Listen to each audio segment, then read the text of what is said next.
भगवत गीता अध्याय 13वां प्रकृति पुरुष और चेतना। इसमें 6 प्रश्न अर्जुन ने पूछे हैं भगवान को। पुरुष है, पूर्ण पुरुषोत्तम है, पूरे ये परम सत्य है। तो ये आइडियल पर्सन है जिन्होंने सृष्टि निर्मित की। तो ज्ञान का सही अर्थ क्या है, क्षेत्र का सही अर्थ क्या है, क्षेत्रज्ञ अर्थात जो जीवात्मा, इसकी परिभाषा क्या है, जीवात्मा के साथ परमात्मा क्या है। तो ये बेसिक प्रश्न है जो अर्जुन ने भगवान को पूछे। ये हर जीव को ये बेसिक प्रश्न जिज्ञासा होना चाहिए और उत्तर भी मालूम होना चाहिए। तो यहाँ पे प्रश्न उत्तर का सेशन चल रहा है। तो जैसे खुद की आइडेंटिटी हम जीवन भर खोजने लगते हैं और ऐसा है कि हमें लगता है कि जितना मैं खोज करूं उतना ही मैं सुखी बन जाऊंगा, इसलिए दिन रात हम प्रयास कर रहे हैं। तो ये जो है कुछ ना कुछ आज से कल मैं और अर्जित करूंगा और कल और खुश होऊंगा, इसलिए बहुत दिन रात श्रम कर रहे हैं। तो यहाँ पे कुछ आइडियल स्टैंडर्ड होना चाहिए, बेसिक। हम पूरी दुनिया कर लो मुट्ठी में, इसके पीछे रहते हैं, लेकिन दुनिया से ज्यादा हम कौन हैं। तो हम सब कुछ करते हैं लेकिन बेसिक कि मैं कौन हूं, मेरा क्षेत्र क्या है, मेरे शरीर के बारे में भी हमें टोटल इंफॉर्मेशन नहीं होती। मेरे अंदर जो उपस्थित है जीवात्मा, उसके बारे में इंफॉर्मेशन नहीं है। परमात्मा के बारे में जो हृदय में स्थित है 24 घंटा एक साक्षी के रूप में, उनके बारे में कोई इंफॉर्मेशन नहीं है। तो जो उगम स्तोत्र भगवान, उनकी बात तो बहुत दूर की बात है। तो हमें सर्वस्व आनंद अगर जीवन में चाहिए तो ये बेसिक ABCD पता होना सब जीवात्मा को जरूरी है। और इसलिए अर्जुन हमारे रिप्रेजेंटेटिव प्रतिनिधित्व कर रहा है और ये बेसिक प्रश्न पूछ रहा है। हम इतना एजुकेशन लेते हैं जीवन भर, हम सिर्फ इंफॉर्मेशन गैदर करते हैं क्योंकि हमें लगता है एक दिन हम होंगे कामयाब, और दिन रात प्रयास कर रहे हैं, ये हमारा एफर्ट है। लेकिन आइडियल जो बेसिक भी इंफॉर्मेशन हमें नहीं होती है। तो जो है क्षेत्र शरीर के बारे में, जो अभी तक पिछले सेशन में हमने देखा कि विकास हमारे, हम कितने जो हमारा विकास हुआ है ये कब समझेंगे, जब हमारी खुद की परिभाषा कि मेरे शरीर में क्या क्या बदल हो रहा है दिन ब दिन, मेरा शरीर अलग अलग परिवर्तन के नीचे जा रहा है, उसकी मैं उसके लिए सतर्क हूँ। मैं कौन हूँ और मेरे शरीर अलग है। तो इसमें जो है अन्नमय कोश, जैसे खुद को ही रियलाइज जैसे जैसे हम बढ़ते हैं, तो यही विकास की जो प्रमाण है कि जैसे जन्म होता है तो हर कोई छोटा बालक दूध के लिए रोता है। तो ये है कि हमारा शरीर है, उसे अन्न की जरूरत है। ये तो स्वाभाविक प्राणियों में भी अन्नमय कोश रहता है कि मुझे शरीर है, वो पहचानता मैं और मेरा शरीर अलग है, और मेरे शरीर के लिए बेसिक अन्न की नीड है अन्नमय कोश।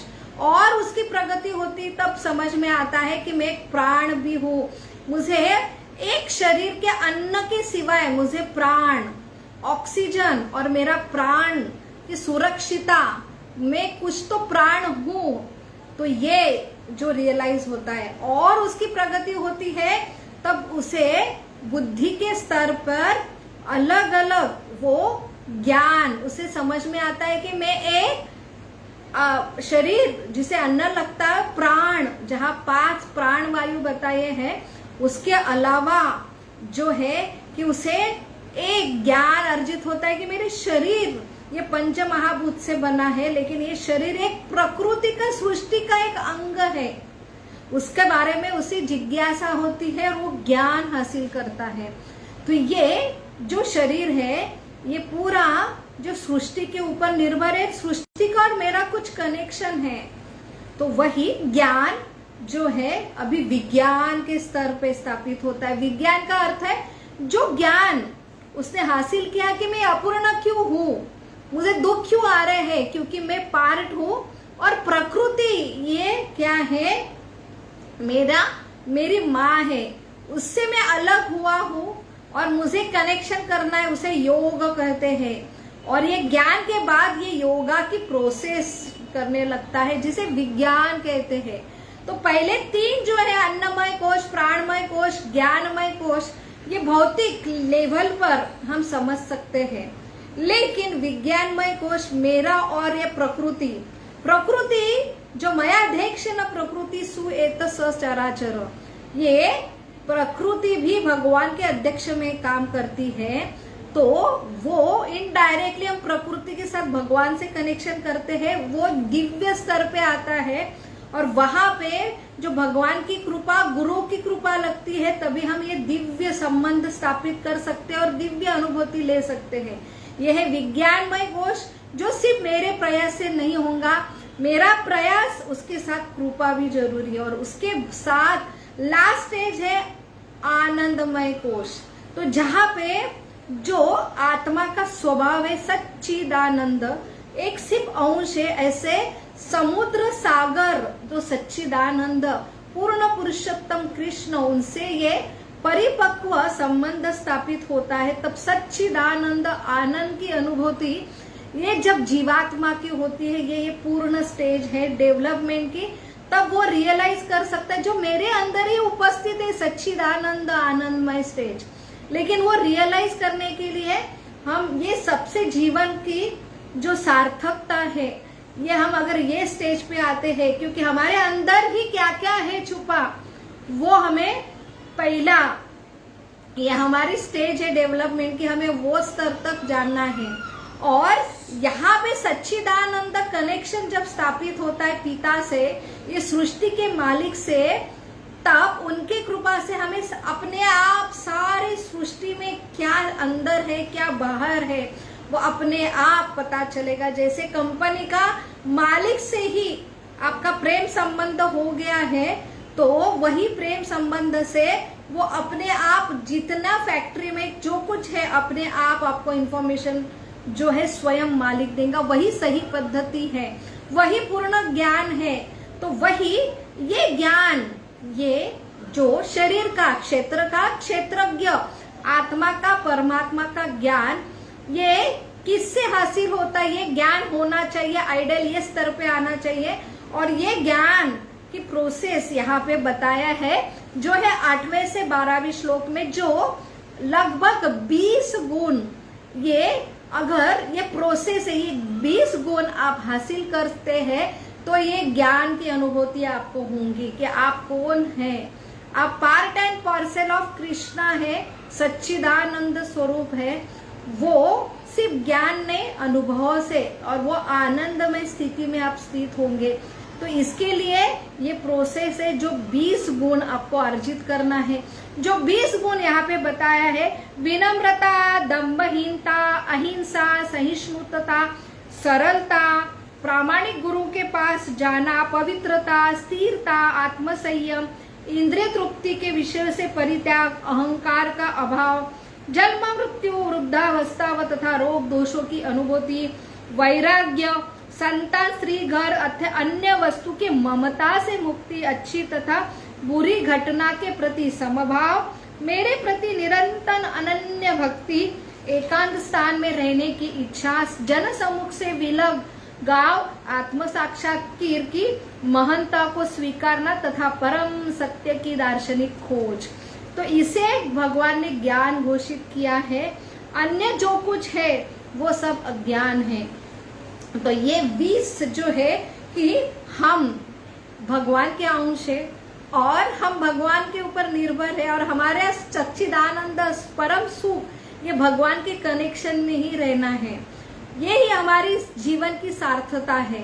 ये स्तर पर आना है, यही जीवन की जो है कंप्लीट पूर्णता है।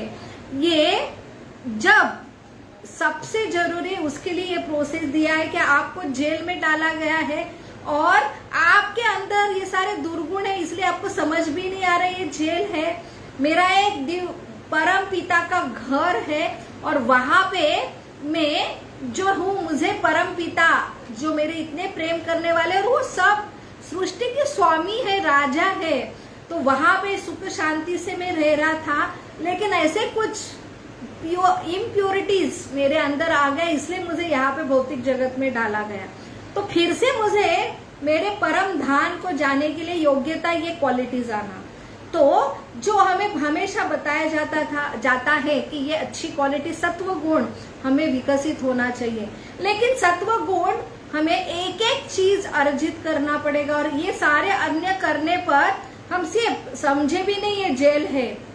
तो ये सारा प्रयोजन इसलिए है कि मैं फिर से ये जेल से मेरी मुक्ति होके मैं अपने अपने घर हमेशा के लिए मैं मेरे पिता के साथ जाने के योग्य हो। इसलिए ये 20 पॉइंट में सबसे महत्वपूर्ण पॉइंट है भगवान की अनन्य प्रेमा भक्ति। अगर हम सब अर्जित करते हैं, क्या विनम्रता है, दंभहीनता है, अहिंसा है, सहिष्णुता है, सरलता है, ये सारा अर्जित करते, लेकिन भगवान की अनन्य प्रेमा भक्ति ही, ये सारे क्वालिटीज इसलिए जरूरी है कि ये एक द्वार है आपको भगवान के प्रेम में अनन्य भक्ति जो भाव विकसित करने के लिए। लेकिन ये सब अर्जित करने पर मुख्य द्वार में आप प्रवेश ही नहीं कर रहे। तो ये सारे गुण जो है वो श्रम एवं केवलम, सिर्फ श्रम, व्यर्थ श्रम है। इसलिए सबसे जरूरी है कि ये सब क्यों कर रहे हम, ये अहिंसा, हम शाकाहारी क्यों होना चाहिए, हमने जो है सरलता क्यों होना चाहिए, हमने दृढ़ निश्चय आत्मसंयमी क्यों होना चाहिए, हमारे अंदर दाम्भिकता नहीं होना चाहिए, जो हम मान शून्य नहीं होना चाहिए। तो ये मान शून्यता हमारे अंदर होनी चाहिए। ये सारे जो चीज है, जो निर्मोह निरअहंकार, ये सारी चीज क्यों होना चाहिए। तो अल्टीमेटली जो बहुत ही आसान है कि प्रथम आप अटैच हो जाओ अनन्य प्रेमा भक्ति भगवान के लिए, तो एक सेंटर में होगा, और उसके लिए सबसे ज्यादा जरूरी है प्रामाणिक गुरु को शरण करना। वो है कि तत्विधि प्रणिपारेण प्रणिप्रश्नेन सेवया, ऐसे जो आत्म साक्षात्कारी गुरु है, जिन्होंने भगवान का प्रेम हासिल किया है, वो ऐसे गुरु के शरण में जाके नम्रता से उनका ग्रहण करना शरण, और उनके मार्गदर्शन पर फिर प्रेम भक्ति के लिए प्रयास करना, ये सबसे बड़ा गुण है। और जब प्रेमा भक्ति के लिए आप प्रयास करेंगे, प्रेम भक्ति अगर स्थापित होती है तो ये गुण अपने आप आ जाते हैं। तो जैसे भगवान ये ऐसे है कि जिन्होंने हम प्रयास करते हैं तो भगवान सब कुछ देते हैं, सिर्फ अपने आप को नहीं देखते, प्रेमा भक्ति नहीं देते। लेकिन प्रेमा भक्ति जो गुरु द्वारा आपको प्राप्त होती है, वो प्रेम भक्ति द्वारा भगवान अपने आप को ही बेच डालते हैं। जब हृदय में खुद स्वामी है तो उनके सारे जो गुण हैं, ये सारे गुण अपने आप आ जाते हैं। तो सिंपल फॉर्मूला है, प्रेमा भक्ति में रत रहो, उसके लिए ऐसे गुरु को ढूंढो और ये प्रेमा भक्ति के लिए प्रयास करो। एक बार भगवान से प्रेम स्थापित होगा, एक केंद्र बिंदु होगा, तो उसके लिए इतने बड़े महान व्यक्ति को आप कंटिन्यू प्रेमा भक्ति में रत है, देख पा रहे प्रत्येक क्षण उनकी महानता, उनके जो सारे गुण आप अगर देख रहे हैं ये भक्ति के द्वारा, तो अपने आप नम्र होंगे। तो विनम्रता का अर्थ है कि सब कुछ होने के बाद क्षण ऐश्वर्य, संपूर्ण सौंदर्य है, संपूर्ण ऐश्वर्य है, संपूर्ण बल है, सब होने के बावजूद विनम्र होना। क्यों आता है विनम्रता? क्योंकि सारे ऐश्वर्य के क्षण ऐश्वर्य के स्रोत का साक्षात दर्शन आप दे रहे हैं, तो आपको कौन सी अहंकार आ सकता है? क्योंकि ये सारे गुण इनमें है। मैं तो उनके निमित्त मात्र क्षिप और सिर्फ एक अणु हूँ। तो जब साक्षात प्रभु के दर्शन प्रेमा भक्ति द्वारा होता है तो अपने आप विनम्रता आती है। तो जहाँ विनम्रता नहीं है, हम थोड़े सी भी अगर हमारे पास सौंदर्य, थोड़ा सा हमारे पास ऐश्वर्य संपत्ति आ जाती है तो, लेकिन जहाँ प्रभु के दर्शन नहीं है, जहाँ प्रभु का प्रेम नहीं है, दर्शन नहीं है, तो अपने आप हमें लगता है कि मेरे जैसा मैं, और वहां पे अहंकार आता है। तो ये अल्टीमेटली जहाँ प्रभु नहीं है, उनका दर्शन नहीं है, प्रेमा भक्ति नहीं है, तो ये सारे दुर्गुण अपने आप अनायास आएंगे, और जहाँ पे प्रभु का दर्शन आता है तो अनायास विनम्रता आती है, दंभहीनता कि जो नहीं है, जो आज कलयुग के लक्षण है कि हमें सिर्फ दिखावा है। इसलिए सारे मीडिया, व्हाट्सएप, इंस्टाग्राम, फेसबुक, जहाँ पे फैसिलिटी करके दिए है कि आपको दिखाना है आप कुछ हो, और इसलिए ये सारे फेसबुक वगैरह क्यों फेमस हो रहे हैं, क्योंकि यहाँ पे जो नहीं है वो भी हमें दिखाना है, क्योंकि हम कुछ विशेष है और यहाँ पे ओढ़ लग रही है। तो ये है कलयुग के लक्षण, जो है दाम्भिकता। और यही सोशल मीडिया पे ज्यादा एक्सपोजर होके हम जो नहीं है वो दिखाना चाहते हैं, और यही जो हमारा आनंद है कि किसको तो भी और दिखाना है, जलाना है कि मैं तेरे से और कैसा ग्रेट हूँ। और यही चेड़ा ओढ़ में दिन ब दिन जो है हमने हमारे मन की शांति गवा दी है। तो ये लक्षण है, क्योंकि कलयुग में जितना अभाव है कि प्रेमा भक्ति नहीं है, भगवान का दर्शन नहीं है, इसलिए इतने सारे दुर्गुण है, और इतना सारा सब कुछ हासिल होने पर, इतने श्रम करने पर भी मन की शांति बिल्कुल नहीं, क्योंकि ये दुर्गुण दिन ब दिन बढ़ते जा रहे हैं। तो जहाँ पे अहिंसा का अर्थ है सिर्फ किसको मार डालना, ये नहीं है, तो किसको जो है ठोस या थोड़ा भी उसकी दूसरों को विपत्ति में नहीं डालना, ये अहिंसा की यहाँ पे व्याख्या है कि मेरे वजह से किसको भी तकलीफ नहीं होना चाहिए। तो ये कब होगा, जब भगवान से प्रेम करेंगे, हर जीव को हृदय में भगवान को देखेंगे, तब हम किसी को भी विपत्ति में, हानि में नहीं डाल सकते। और ये दिख नहीं रहे इसलिए लोग हत्या कर रहे हैं और प्राणी को मारकर ना मांसाहारी, बड़े गर्व से मांसाहारी है हम, और कैसा मांसाहारी होना ही सर्वश्रेष्ठ है। मांसाहारी नहीं बनेंगे तो इतने सारे जीव जंतु इस सृष्टि में बढ़ जाएंगे, रहने के लिए जगह नहीं होंगी, इसलिए हम मांसाहारी है। ये सृष्टि का जो है सर्कल ये हम बराबर कर रहे हैं। तो ये है क्योंकि उन्होंने जो जीव है उनके हृदय में वो भगवान नहीं देख रहे, आत्मा ही नहीं देख रहे।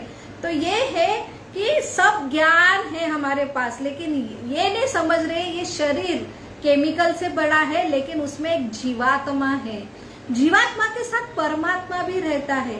तो ये सबसे बड़ा ज्ञान है कि मैं एक केमिकल 24 तत्व का बना हूँ, उसके साथ एक जीवात्मा हूँ, और अंदर सभी जो जीवात्मा जो हलचल कर रहे, प्राणी हो, वृक्ष है, उनके अंदर भी जीवात्मा है।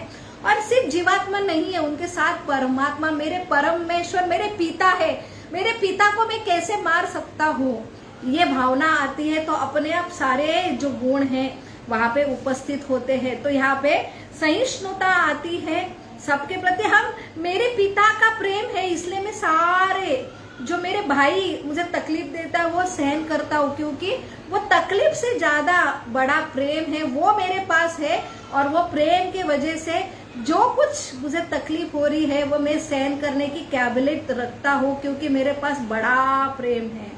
तो ये अपने आप डेवलप होता है, वहां पे सरलता आती है, कहाँ में डुप्लीकेसी नहीं होती है। और यहाँ पे जो दृढ़ता, आत्मसंयमी क्यों होते हैं, क्योंकि भगवान इतने आत्मसंयमी, उनका प्रेम है। तो अपने आप हमें सब कुछ संयमी होने के लिए बहुत ही सरल हो जाता है। और जो है ममत्वा, कि ममत्व रहना बहुत अच्छी बात है, लेकिन ये मेरा है, ये पत्नी मेरी, ये पति मेरे, ये बच्चे मेरे, और ये ममत्व का ओवर अधिकार से हम क्या करते हैं, उनके ऊपर शोषण करते, अधिकार दिखाते। तो प्रेम करो, लेकिन यहाँ पे जो अधिकार की बात आती है, जब परम पिता का दर्शन हमेशा होता है, तो ये सब परम पिता का है, सिर्फ मेरे पास ये भगवान ने संभालने के लिए दिया है। मैं पति हूँ, पत्नी हूँ, लेकिन बच्चे ये सब भगवान के हैं, मेरे पास एक रिस्पॉन्सिबिलिटी दी है। ये अगर भगवान का दर्शन है आपके पास तो ये बहुत ही आसान होता है, बिना ममत्व का, अधिकार का। मैं सिर्फ अच्छा दायित्व, रिस्पॉन्सिबिलिटी करूँ, ना कि मैं अधिकार जताऊं। तो ये बहुत ही सुंदर जो प्रभुपाद ने अनुवाद दिया है 13वें अध्याय में 8वें नंबर से जो श्लोक आता है 13वां श्लोक तक। तो यहाँ पे सबसे बड़ा, हम सब कुछ कर रहे हैं लेकिन हमें जन्म मृत्यु जरा व्याधि, ये दुखालय अशाश्वतम और 4 समस्या हमें, उससे हम वाचित नहीं है, हम कॉन्शियस नहीं है। तो सारा जो कुछ कर रहे हैं तो हमें वो सारा है श्रम एव केवलम। हमेशा हमें कॉन्शियस होना चाहिए कि ये 4 चीज की वजह से मैं यहाँ पे अटका हूँ और मुझे अंतिम ध्येय है कि ये 4 चीज के ऊपर मुझे विजय प्राप्त करना है। तो यहाँ पे इतने सुंदर ये जो 20 गुण बताए, सबसे बड़ा गुण है कि भगवान की प्रेममय भक्ति के लिए प्रयास करना, उसके लिए ऐसे गुरु के पास शरण जाना। अल्टीमेटली ये सारे 18 जो गुण है, एक ही गुण से, जो गुरु की कृपा से, और हमारा प्रयोजन होना चाहिए प्रेमा भक्ति, जो पूर्ण पुरुषोत्तम कृष्ण के प्रति अनायास जो 18 गुण जो हम प्राप्त कर सकते हैं, और वही जीवन की सफलता है। हरे कृष्ण कृष्ण कृष्ण हरे हरे, हरे राम राम राम हरे हरे। बहुत बहुत धन्यवाद। हरे कृष्ण। दंडवत प्रणाम। दंडवत।